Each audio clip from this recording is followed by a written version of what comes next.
Today's headline is Nearly a Preacher.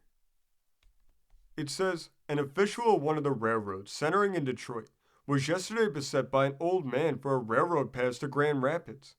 The stranger entered the office with a big cane in his hand and a woodsy air. He looked as if he had entered town after an all-night's wrestle with a bad dirt road, and he had no sooner stood his cane up in the corner than he briskly inquired, "Are you the free pass man?" The official hesitated a little, and the stranger amended his query by asking, "Would you give a preacher a pass to Grand Rapids?" "Are you a preacher?" "Kinda." "You give me your word that you're a preacher, do you?" Not exactly," stammered the stranger. "I don't say I'm regularly ordained." "We can give passes to clergymen occasionally, but we must know that they are active dispensers of the gospel." "That hits me," cheerily replied the old man, rubbing his hands. "I calculate I dispense more gospel than any other man in Antrim County." "But you just admitted that you weren't a preacher," said the official. "Not a regular squire. I'm what you might call an assistant to regular preachers. I'm sexton of a church. I can lead at a prayer meeting, and have started all the hymns that have been sung in Antrim County for 5 years past." The official smiled faintly, and the stranger was encouraged to go on. "I'm nearly a preacher. Folks send for me when they're dying.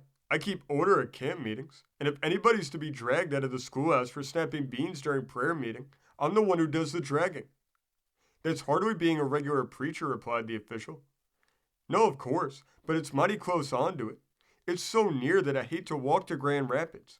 I'm on call, Judge. If our preacher should suddenly give out, I'd be the only man within 15 miles who could stand behind his pulpit and take his place.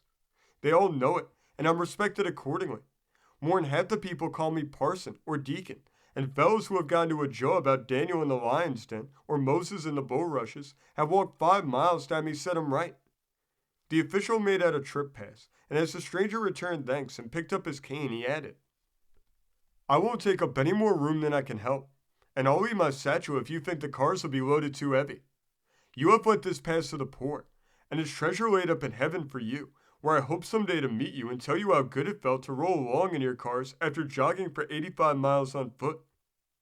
This article originally came from the Detroit Free Press.